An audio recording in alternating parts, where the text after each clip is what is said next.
সর্বশেষ আপডেট হলো আজকে আমাদের একটা জামিন শুনানি ছিল নারী শিশু নির্যাতন দমন আইন 11 গয়ের যে মামলাটা হয়েছে তার বিরুদ্ধে আজকে জামিন শুনানি হয়েছিল।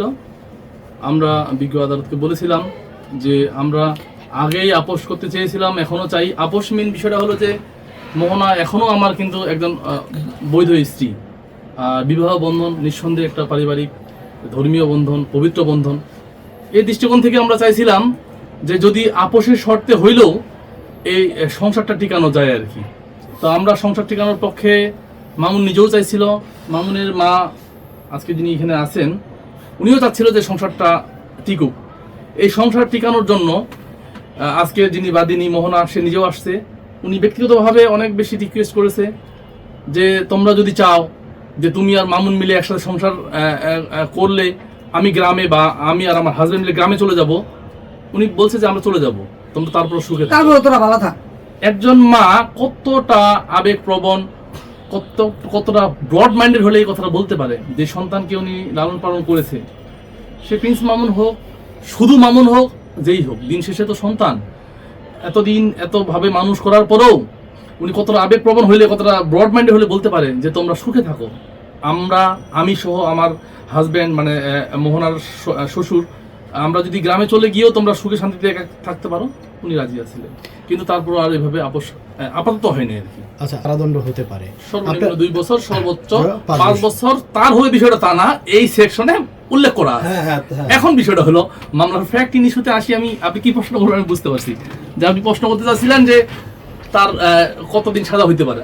সাজার হিসাবটা তো আসলে ডিপেন্ড করে এই মামলার একটা পিআর মানে পুলিশ রিপোর্ট দিবে আইও। হ্যাঁ, আইও যদি পুলিশ রিপোর্ট দেওয়ার পরে মনে করে যে এখানে সম্পূর্ণ মামুনের সম্পৃক্ততা আছে, তাহলে উনি ওনার মতো রিপোর্ট দিবে।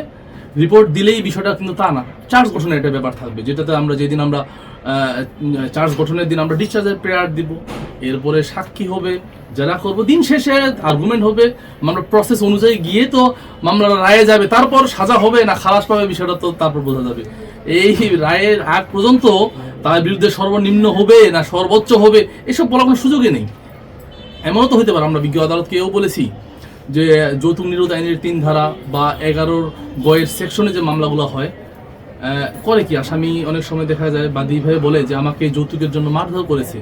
কিন্তু আপনারা নিঃসন্দেহে জানেন যেখানে মারধরের বিষয়টা আমি এভাবে বলছি, আমি মায়ের দিয়েছি এটা আমি অস্বীকার করি নাই, কিন্তু সেটা মারামারি হয়েছে। আমি তাকে 2টা দিলে আমাকে সে 5টা দিয়েছে। আপনারা ইতিমধ্যে দেখেছেন যে তার শরীরের বিভিন্ন জায়গায় মানে মামুনের অসংখ্য দাগ আছে, মায়ের দাগ। আসলে দিন শেষে আমাদের একটা ভুল হয়ে গেছে যে বিয়ের পর থেকেই সে আমাদের কাছ থেকে বিভিন্নভাবে বিভিন্ন অ্যাঙ্গেলে যৌতুক হিসেবে একটা ফ্ল্যাট দাবি করছিল, একটা বড় অ্যামাউন্টের একটা ফ্ল্যাট দাবি করছিল। আসলে তখনই যদি আমরা যৌতুক নিরোধ আইনে মামলা করতাম, তাহলে আজকে এই পর্যন্ত মামুনকে আসতে হইতো না, মামুনের মাকে আজকে কোর্টে বারান্দায় এই কান্নাকাটি, এই কষ্টটা করতে হইতো না। আমাদের উচিত ছিল আসলে যখনই আমাদের এই এলিগেশনগুলো আনছিল আমাদের মোহনার বিরুদ্ধে মামলা মোহনা দাবি করেছে। তার ইচ্ছাই ছিল যে আমি যেহেতু আসি দীর্ঘদিন যাবৎ এই ঢাকাতেই, তো আমাদের একটা ফ্ল্যাট হোক। এটা প্রত্যেকটা মানুষের চাওয়াটা বড় কথা আমি বলিনি। বড় কথা হলো যে মামুনের বর্তমান সিচুয়েশনে তাকে 1.5 কোটি টাকা ফ্ল্যাট দিতে হবে, তার জন্য অনেক বেশি কষ্টসাধ্য। তো আসলে এইখান থেকেই অনেকটা এই মামলার আজকে একটা শুনানি করেছিলাম।